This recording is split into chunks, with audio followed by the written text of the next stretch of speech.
السلام عليكم ورحمة الله وبركاته. أهلا بكم في حلقة جديدة في كورة مع عماد. كورة مع عماد النهاردة خطة الأهلي لتطفيش كولر. إزاي؟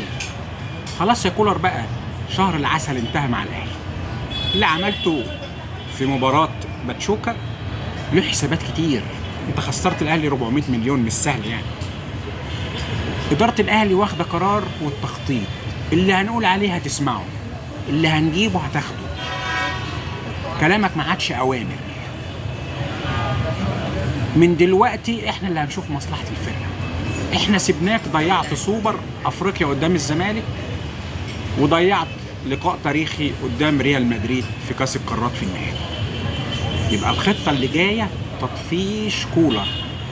كلامك مش كله هينسمع، كلامك بقى درجة تانية.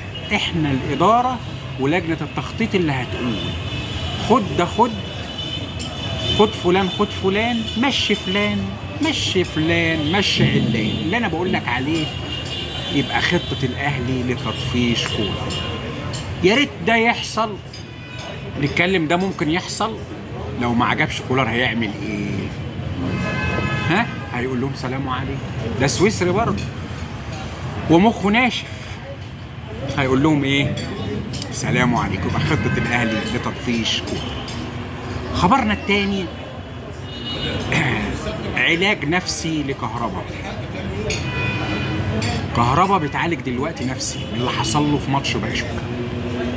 الدنيا كلها حاطه عليه، وفي اجماع داخل الاهلي ان هو يمشي في يناير. ممكن يمشي ممكن يمشي السنه الجايه، لكن هو شايل الليله كلها على كتفه.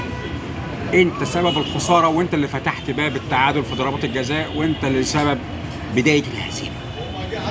الراجل بيتعالج نفسي وكل حاجه، بيتعالج نفسي من الهجوم الشديد، مش قادر.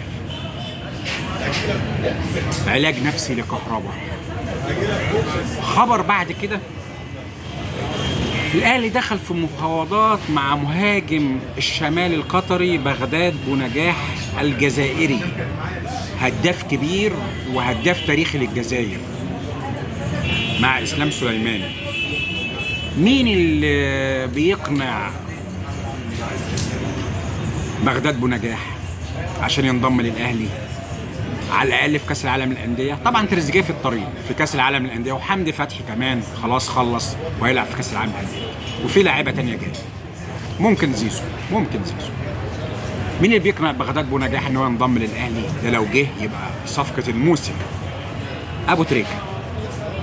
يبقى أبو تريكة ويفاوض بغداد بونجاح للعودة أو للانضمام للأهلي. خبر تاني، يقال إن أحمد سيد زيزو مضى على عقود التجديد، بس منتظر مقدم تعاقد. مقدم التعاقد مش هيبقى أقل من 50 مليون جنيه، والعقد ممكن يبقى ب100 مليون جنيه في 3 مواسم، 300 مليون جنيه. يقال إن زيزو جدد ومضى على عقود، لكن منتظر مقدم التعاقد مع الزمالك. إلى هنا خلصت أخبارنا النهاردة. السلام عليكم ورحمة الله وبركاته.